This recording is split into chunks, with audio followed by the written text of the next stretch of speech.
Salut tout le monde, c'est Jérémy. Vous connaissez probablement Black Shark pour leur smartphone gaming supporté par Xiaomi, mais ils font aussi des périphériques, toujours avec une touche gaming. Et aujourd'hui, je vais vous parler de deux casques en particulier, le Goblin X4 qui est sans fil, et pour ceux qui préfèrent le filaire, on parlera du Goblin X2, deux casques aux alentours des 50 € qui, vous allez le voir, sont très intéressants. Avant de commencer, cette vidéo est sponsorisée par Black Shark, mais je reste libre de ce que je dis. Ils verront la vidéo en même temps que vous, et accessoirement, ils ne parlent pas français, donc dans l'idée, je peux dire ce que je veux, et on commence par l'unboxing. Les boîtes restent sobres avec le revêtement noir et quelques touches de vert, la couleur de la marque. Pour le X4, à l'intérieur, on a un micro amovible, un câble USB vers USB-C, un câble jack, un dongle USB pour la connexion 2,4 GHz. Pour le X2, on a un sac de rangement, le micro amovible, un câble USB avec la télécommande de contrôle au bout et un embout pour le jack. Pour le design du X4, le casque est entièrement noir et en plastique avec différents effets en fonction des endroits. On retrouve le logo de la marque de chaque côté, et oui, on a bien du RGB qu'on peut activer grâce au bouton situé sur le côté gauche, sous la molette de volume. Sous ce bouton, le bouton Power qui a une petite bosse dessus, ce qui permet de ne pas avoir à le retirer pour l'allumer ou l'éteindre et de se repérer sur les différents boutons du casque. Sous celui-là, on a un bouton EQ pour choisir les différents modes sonores, un port jack pour brancher le câble en filaire si besoin, un autre port pour brancher le micro amovible et plus haut le bouton pour muter le micro. Sur le côté droit, le port USB-C pour la recharge avec une petite LED. Chacun des boutons quand utilisé active une animation sonore pour dire que le micro est coupé ou indiquer les différents modes de son utilisés. Le casque peut être ajusté au niveau du cerceau et des oreillettes, elles peuvent s'adapter de haut en bas mais on ne peut pas les bouger de droite à gauche pour un ajustement plus précis. On n'a pas de bruit particulier en le mettant ou en le retirant au niveau du plastique comme ça peut être le cas sur des casques moins chers. Les mousses peuvent être retirées pour être lavées et elles entourent bien l'oreille dans l'ensemble, c'est très confortable.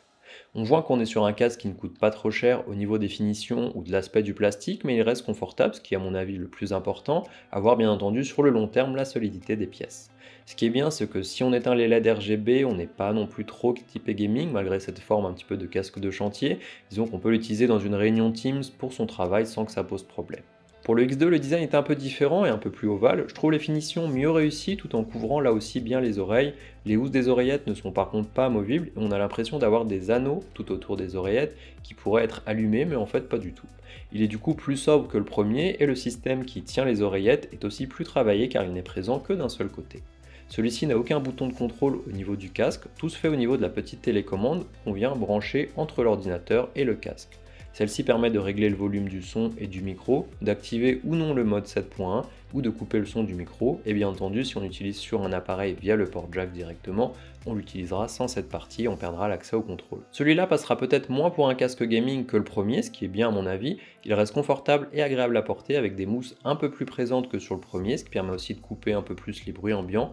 Par contre, il faut utiliser via le PC pour bénéficier des différents boutons. Le câble reste quand même assez long, 1,50 m pour le casque et encore 1,50 m pour la partie USB.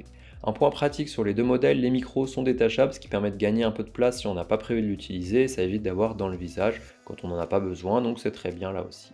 Si on parle connectivité, le X4 supporte différents modes de connexion, Bluetooth, 2,4 GHz avec le dongle USB et filaire, ce qui le rend encore plus pratique car dans mon cas je l'utilise en 2,4 GHz sur mon ordinateur pour avoir un son avec le moins de latence possible et une bonne portée et éviter d'avoir à le connecter au Bluetooth à chaque fois. Si je suis amené à me déplacer dans mon salon, tout ça, ça fonctionne encore. Et si le soir je veux garder mon casque mais passer sur mon smartphone ou ma tablette, je peux passer sur le mode Bluetooth. Et enfin, si je veux encore quelque chose avec encore moins de latence pour jouer au jeu par exemple, je peux passer en filaire. Ça reste bien plus polyvalent que certains casques que j'ai qui ne fonctionnent qu'avec l'un ou l'autre et qui limitent forcément dans l'usage.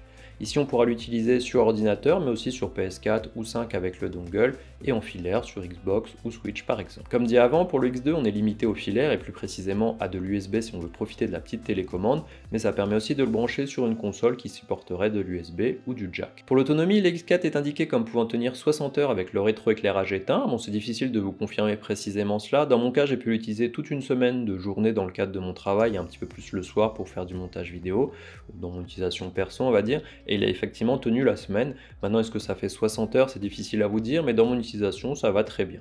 Un point qui est dommage par contre, il a visiblement pas de mode économie d'énergie et il faut penser à l'éteindre car même si on ne joue aucun son pendant un moment, il ne s'arrête pas de lui-même, ce qui fait que si on fait pas attention, on peut vider la batterie bien plus vite que ce qui est prévu. Pour la recharge, ça se fait grâce au port USB-C présent et ça va assez vite. J'ai pas noté le temps exact en le branchant, mais il faut compter environ 2 heures en l'ayant déchargé complètement.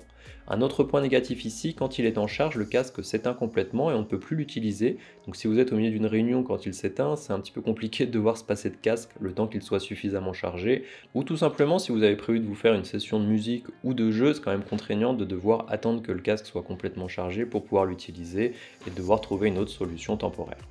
Pour le son, ils utilisent tous deux des drivers de 50 mm et j'ai trouvé le son assez proche entre ces deux casques. Le X4 dispose de 3 modes EQ, gaming avec une latence plus faible et un son spatialisé 7.1, un mode musique et enfin un mode dédié à l'écoute des voix et des dialogues pour regarder des vidéos YouTube ou encore des films.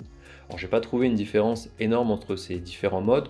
Le mode gaming apporte plus de basse comparé aux deux autres et le mode musique sera un peu plus équilibré, et pour le son live, j'ai pas trop été séduit par ce mode là.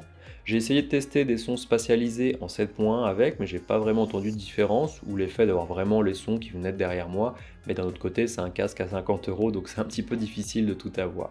Dans mon usage au quotidien pour écouter de la musique, participer à des réunions et regarder des vidéos YouTube, ça m'irait très bien en termes de qualité. Après, je suis pas un spécialiste de l'audio, donc je suis probablement moins exigeant que certains. Le son est quand même équilibré dans l'ensemble, on a aussi des basses qui sont présentes, donc pour moi ça suffit largement à mon utilisation.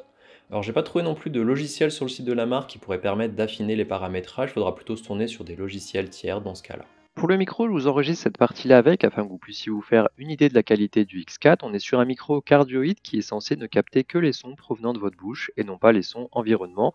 Ça semblait bien fonctionner quand je l'utilisais sur Teams et que j'avais du bruit autour. Je vous laisse me dire ce que vous pensez de la qualité. On est sur un casque, donc c'est pas fait pour remplacer mon micro habituel, mais pour des réunions et en jeu, je pense que ça fera largement l'affaire. Vous pourrez d'ailleurs voir si vous entendez ou pas le son du ventilateur de ma lumière. On passe maintenant sur le X2, celui-ci a un micro sans mousse et il n'a pas la même forme que le précédent, il est omnidirectionnel et prendra plus facilement les bruits ambiants qu'on ne cherche pas en général pour un micro de ce type. De visu, il a l'air moins performant que le premier, dites-moi d'ailleurs en commentaire si vous voyez une différence et surtout lequel vous préférez. Niveau prix, les deux casques sont disponibles sur Amazon au prix de 59,49 pour le X4 et de 49,99 pour le X2. À ce prix-là, c'est difficile d'en demander beaucoup à un casque et pourtant le X4 propose pas mal de choses. On peut les comparer au Razer Black Shark V2 Pro pour le modèle X4 et au HyperCloud 2 pour le X2. Bien entendu, les prix ne sont pas les mêmes.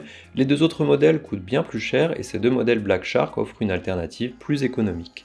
Alors certes, ils ne sont pas parfaits, on voit qu'on est sur des casques moins chers et ça se voit au niveau des plastiques utilisés ou de petites choses comme cité avant. Mais pour le prix, je trouve que c'est quand même du bon niveau, à la fois au niveau du son, mais aussi du confort. En plus, ils sont dispo sur Amazon, donc si vraiment vous n'êtes pas satisfait, vous pouvez les renvoyer dans les 30 jours, et si par la suite une pièce venait à ne pas tenir, la garantie Amazon est vraiment efficace, donc on ne prend pas trop de risques pour le prix.